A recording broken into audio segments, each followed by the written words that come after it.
Forget everything you thought you knew about soldiers. The Roman legionary wasn't just a warrior, he was a weapon. Forged, sharpened, hardened, not born engineered.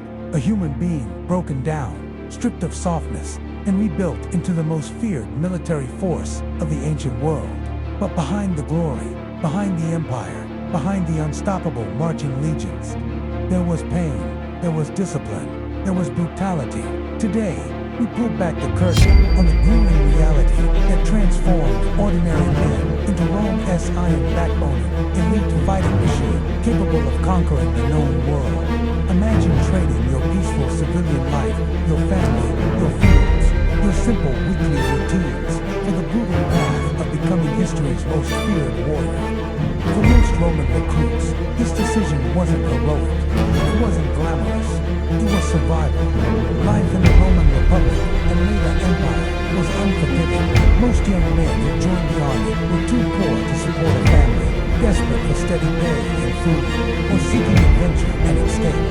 Others hoped for land and citizenship, or were simply swept away by Rome's promise of glory, eternal growth. Rome did not promise comfort, but it promised purpose, and for many, that was enough. Before a man even touched a weapon, he faced Rome's first test. At the recruitment grounds, officers evaluated every single recruit. Was he physically strong? Could he march long distances? Could he endure pain? Was he disciplined or impulsive?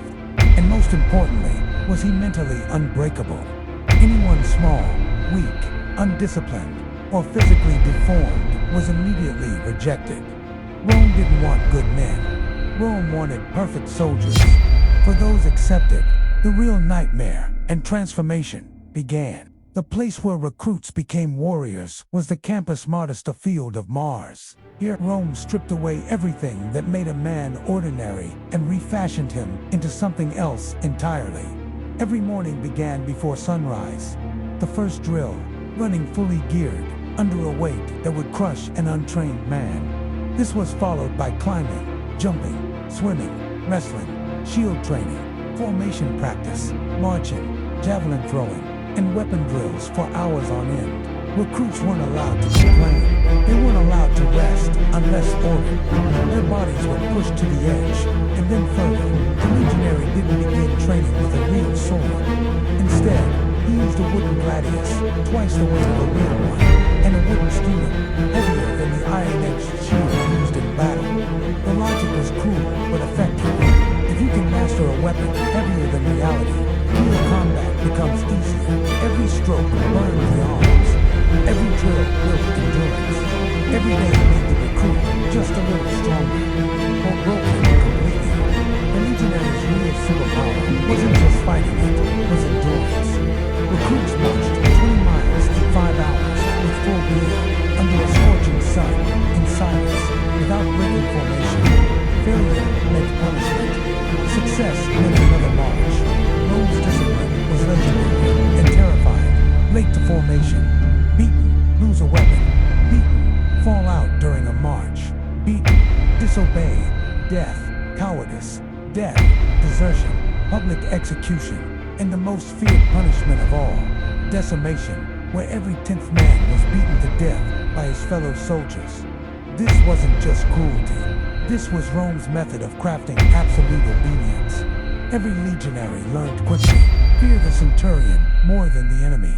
And yet, through this pain and suffering, recruits bonded. They learned teamwork, trust, and unity. Because a legion didn't fight as individuals, but as one living creature.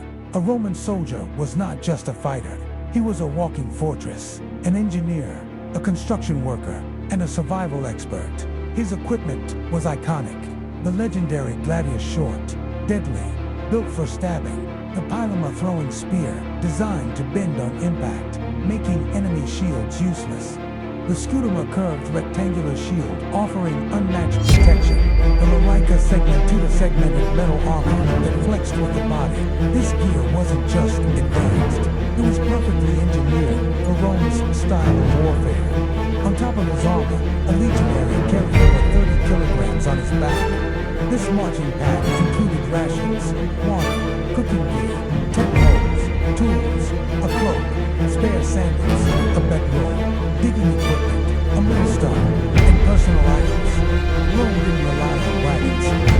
soldiers were self-sufficient, mobile, fast, and legal, as Rome conquered new lands, from the deserts of Africa to the forests of Germania. Its equipment evolved. Heavier armor for close combat regions, lighter armor for heat, improved shields based on enemy tactics, and helmets adapted for better visibility or protection. The Roman soldier wasn't stuck in tradition.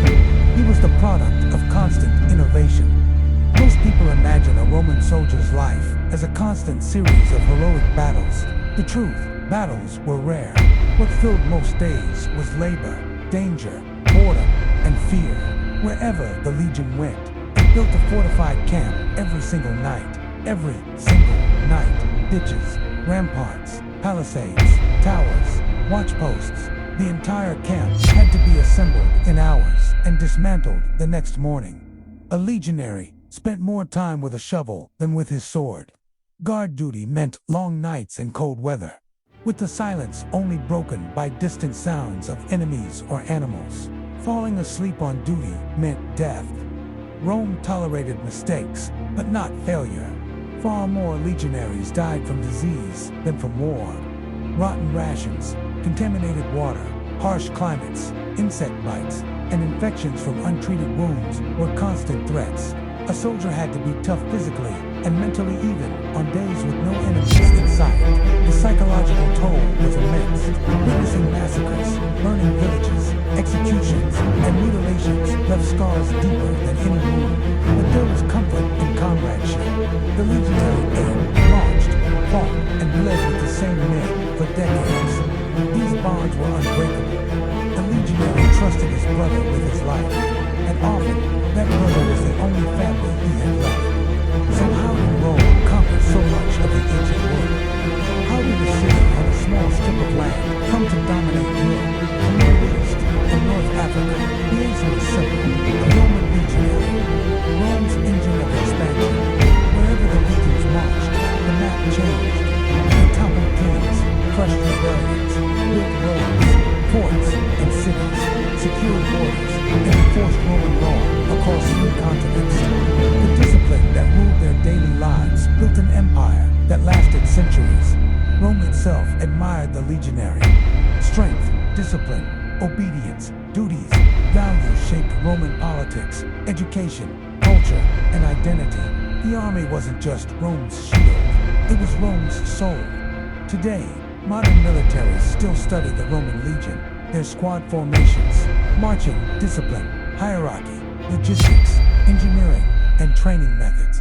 Because Rome understood one truth: a soldier's strength isn't just in his body, it's in his mind. A Roman legionary wasn't born strong, he was made strong. Through suffering, through discipline, through unbreakable loyalty.